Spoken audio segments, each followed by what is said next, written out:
Eu sou Wesley Lely César e este aqui é o Universo da Música. Você pode me acompanhar por aqui todas as semanas se inscrevendo no canal, ok? Então vamos ao programa dessa semana.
Esse aqui é o programa 19 e eu vou falar sobre a música da Renascença, né, que vai mais ou menos do século XIV ao XVI. No geral, o Renascimento ele abrange de 1300 a 1600, o Renascimento em geral, em todos os setores, né, das artes, do pensamento, etc. e tal. Mas na música ele é normalmente pontuado entre 1450 e 1600, mais ou menos.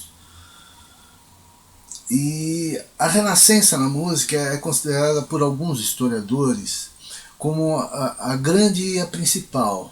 Isso porque é o seguinte, alguns historiadores colocam assim, existem duas anteriores que já teriam ocorrido, então a cada 300 anos tem uma modificação, acontecem algumas coisas inéditas e tal, mas isso é um conceito, é uma maneira de enxergar a história, né? Tem várias maneiras de interpretar a história. Aliás, eu já falei em programas anteriores sobre a interpretação da história. Isso é um assunto complicado, enfim.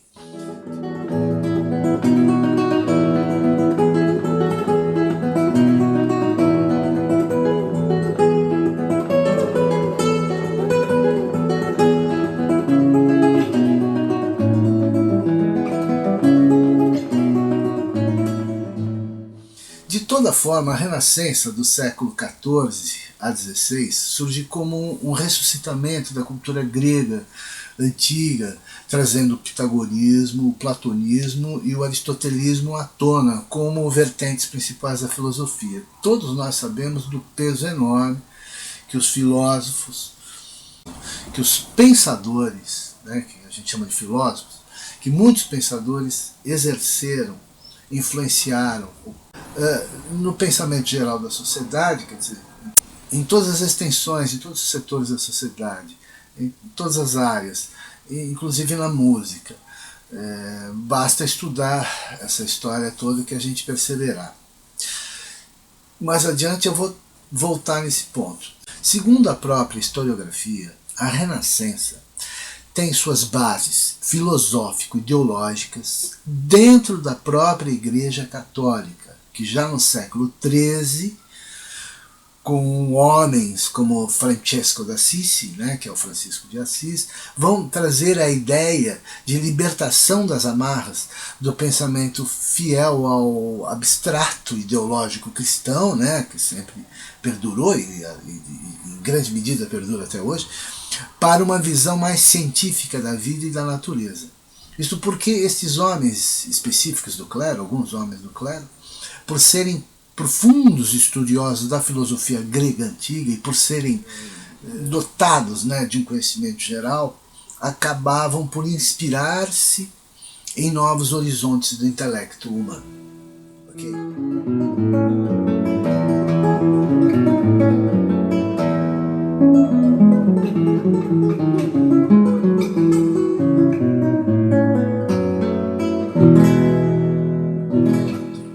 Bom, nós podemos dizer que, em linhas gerais, a música no Renascimento pode ser considerado um terreno de lenta transformação, né, que caminha do universo modal para o universo tonal. e da polifonia horizontal, né, para a harmonia vertical.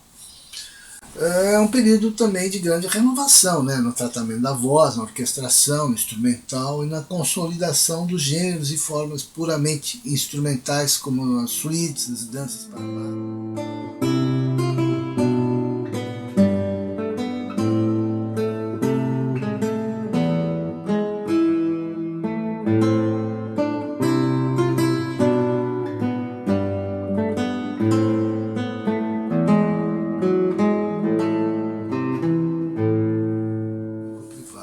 Na técnica de composição, a polifonia melismática dos organos que vinham rolando durante toda a Idade Média, nós passamos por isso nos programas anteriores, derivada diretamente do canto gregoriano, né, que foi o grande propulsor aí da música ocidental, já vimos isso lá atrás. Né? Então esse material é meio que abandonado em favor de uma escrita mais enxuta, isso é importante, com vozes tratadas de maneira cada vez mais equilibrada. No início do período, o movimento paralelo é usado com moderação. Acidentes são raros, mas as dissonâncias duras são comuns. A escrita a três vozes, né, começa a apresentar tríades, né, dando uma impressão de tonalidade, né, já começa a surgir aí. Tenta-se pela primeira vez escrever música descritiva ou programática, né, rígidos modos rítmicos cedem lugar à isorritmia, e as formas mais livres e dinâmicas, como a balada, a chanson, né, a canção, e o madrigal.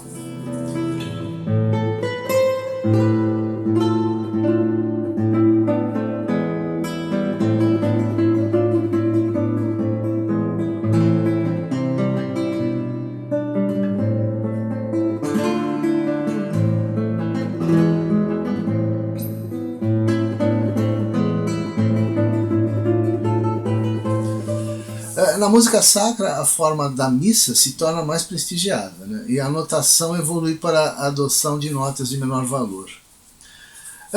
Os precursores da transformação não foram os italianos, né? Mas os franceses, como Guillaume de Machaut, e autor da maior realização musical do Trecento, em toda forma, em toda a Europa. Só um ponto aqui, o Trecento é uma primeira fase da Renascença, o Trecento, depois o Quattrocento é uma segunda fase, e aí vem a Alta Renascença.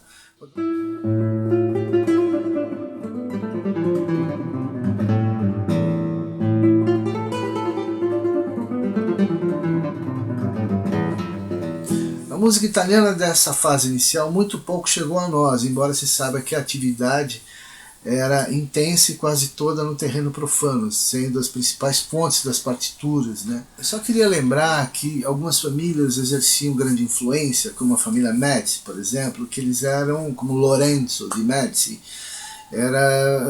Essa foi uma família muito importante, rica, abastada, e o Lorenzo de Médici, por exemplo, era um mecenas das artes, então patrocinava músicos, essa coisa toda. Isso era muito comum na antiguidade, né? Os mecenas das artes, famílias ricas que patrocinavam as artes, etc. Este período da Renascença demarca mudanças na cultura, né? Na sociedade, né? na economia, né? Que não existia como ciência. A economia ainda não era ciência. Ela vai surgir como ciência já no final do século XVIII. Então ainda tem mudanças na política e mesmo na religião, porque vai surgir aí o protestantismo, né? O protestantismo que é uma contraposição à Igreja Católica, e depois a própria Igreja Católica inventa a Contra-Reforma. Precisaríamos de uma série só para tratar da Renascença. Como sempre, os meus programas precisam de uma série. Esses programas são só pinceladas.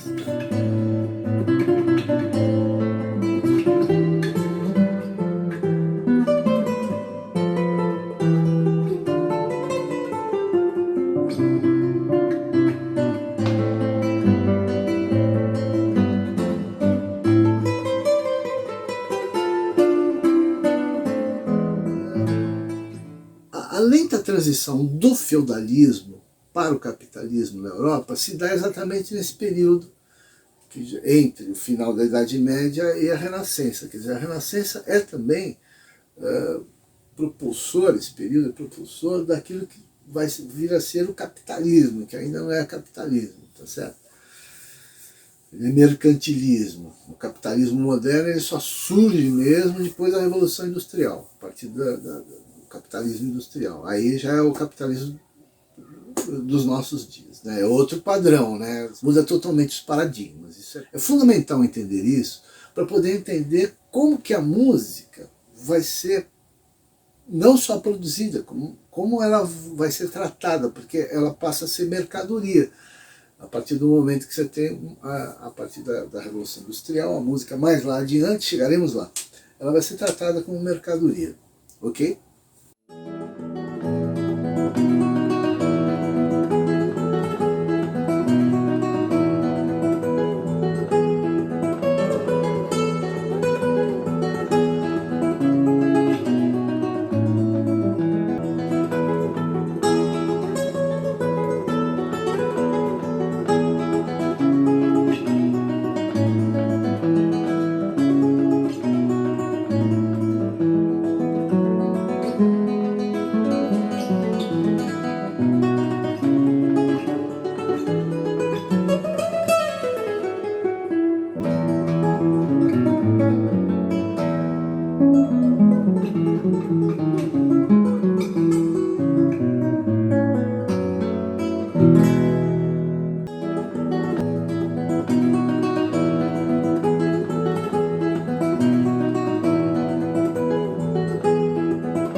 Dando continuidade, é importante notar que essa transformação do pensamento orientado por uma elite social não atingiu de imediato a sociedade como um todo. Foi um processo que se desenvolvia. Né? No outro sentido, devemos notar que o mundo das ideias e da necessidade de mudança partiu de alguns homens especificamente e não do cidadão comum, tá? Aliás, como toda transformação social. Porque uma coisa é a revolução popular, né? E outra coisa é a revolução, por exemplo, da tecnologia e outros meios de sobrevivência, promovido por elites, né, normalmente. Aliás, esse é um assunto complicado. É difícil medir e mensurar, né? O quanto, por exemplo, a Revolução Industrial, que chegaremos lá, né? Quem é que promoveu a Revolução Industrial? Né? Foi o cidadão comum? Foi o campesino que pediu para que promovesse a Revolução Industrial?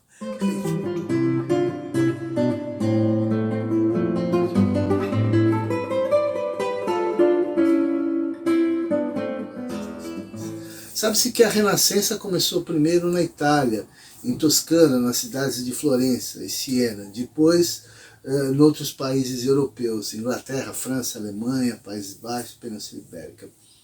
Esse período também demarca a exploração dos mares e a conquista de outros continentes, que envolveu grandes genocídios seguidos da própria colonização, resultando em novos habitats, dando origem àquilo que vem a ser conhecido como nação, na verdade, colônia-nação, né? Aí é interessante a gente assistir o filme 1492, A Conquista do Paraíso. Quando surgem as Américas, né? A partir da invasão, da colonização. Setores da sociedade, setores mais elitizados da sociedade, por muitas vezes promoveram transformações nas artes, na cultura, na música. Nesse período da Renascença não foi diferente, aliás, foi exatamente o que aconteceu.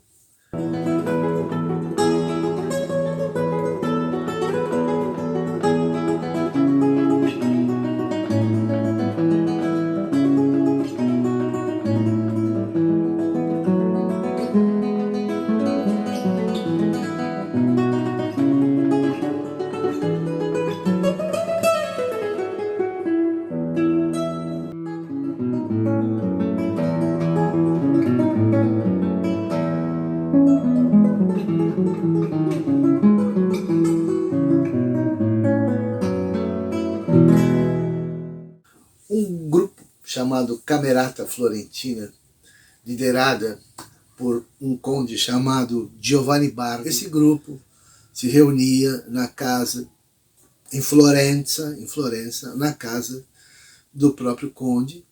Eram muitos intelectuais, eram muitos homens cultos da época que se reuniam, artistas em geral, estudiosos, cientistas, filósofos e tal, pensadores.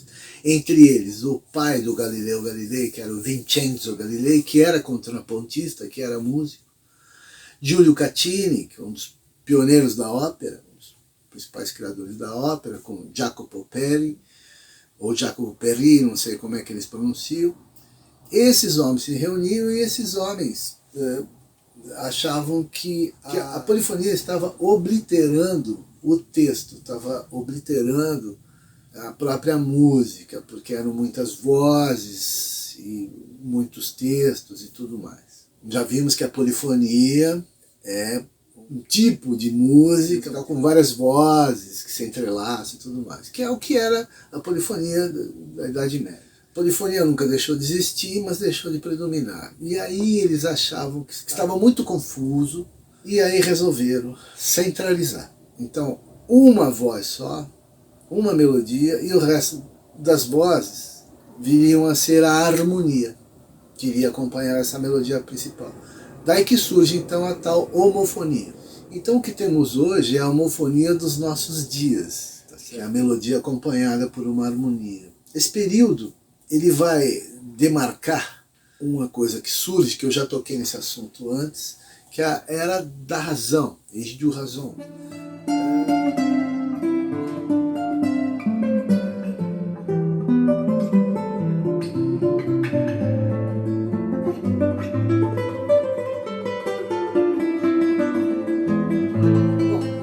Autores importantes que influenciaram a mudança desse período, né?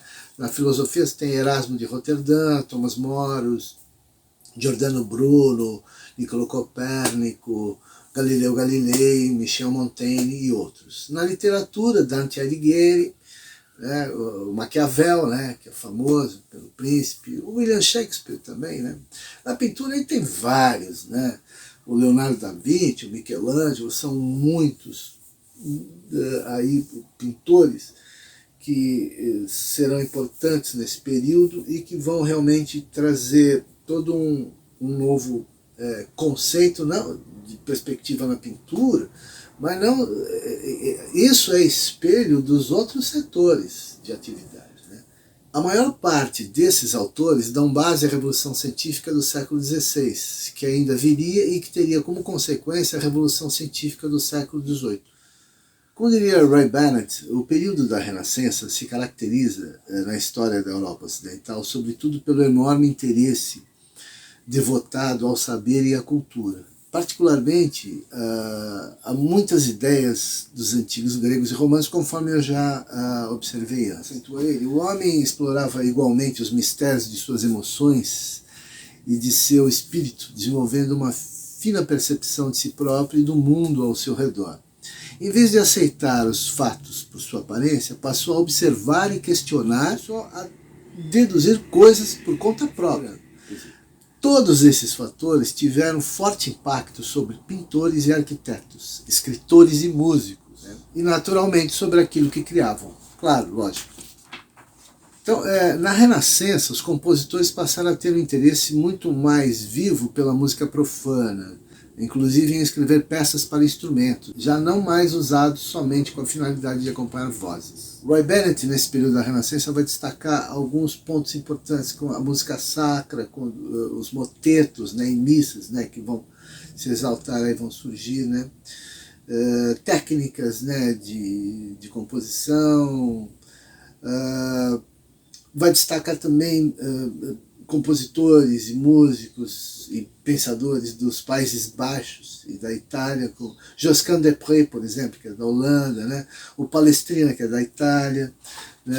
Vai falar sobre os corais alemães, a música profana, os madrigais elisabetanos, madrigal tradicional, né? O ballet, enfim, música sacra na Inglaterra, ele vai falar, Veneza no século XVI, música instrumental, sobre os instrumentos mais comuns ali, os instrumentos renascentistas, né?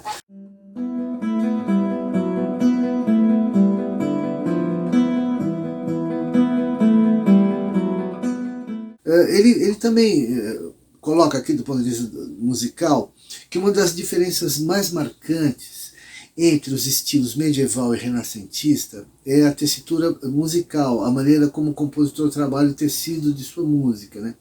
Enquanto o músico da Idade Média procura um jogo de contrastes, construindo sua trama com fios distintos, né?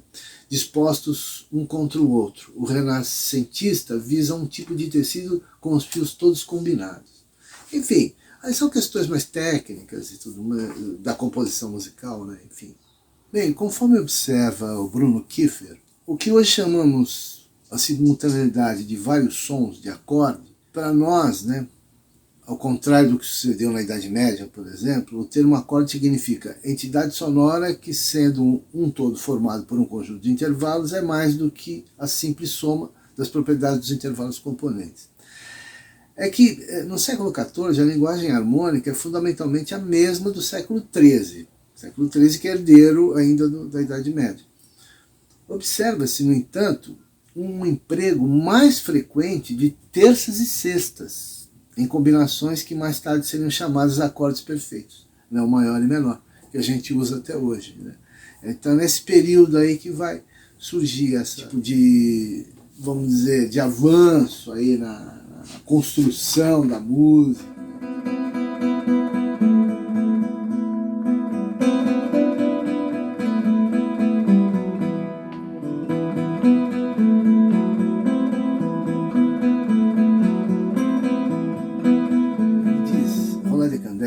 Sobre a teoria musical desse período. Até o século XVI, a teoria musical, fundamentalmente acadêmica, é uma disciplina científica do quadrívio, ensinada em latim nas universidades. Essa ciência tradicional é chamada música, é um músico, quem a possui, né? O músico praticante é um cantor, sua arte, o cantus, é ensinado em numerosas escolas, né? Que é a escola Cantorum. Todas as igrejas importantes tinham uma, e nas escolas privadas, né? O ensino acadêmico, inspirado em velhos autores clássicos, né, como por exemplo Boécius lá atrás, parece alheio à música viva, né? Então, puramente especulativo e desesperadamente confuso. Ele se exprime num latim pretensioso que contribui para desanimar os diletantes.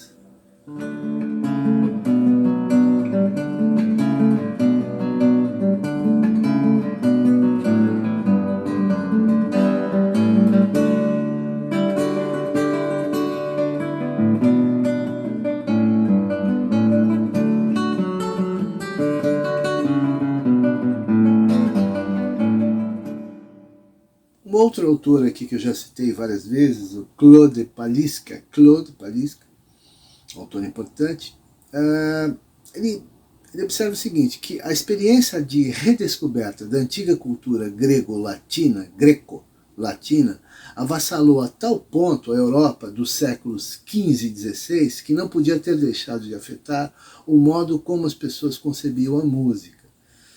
É verdade que não era possível um contato direto com a própria música da antiguidade, ao contrário do que sucedera com os monumentos arquitetônicos, com a escultura e a poesia, mas um repensar do papel da música à luz daquilo que podia ler-se nas obras dos antigos filósofos, poetas, ensaístas e teóricos musicais. Era não apenas possível, como até na opinião de muitos, urgentemente necessário. Bem, agora eu queria citar alguns nomes de alguns autores importantes, alguns teoristas importantes, teóricos, tratadistas da música desse período da Renascença. Alguns deles, são muitos, são muitos.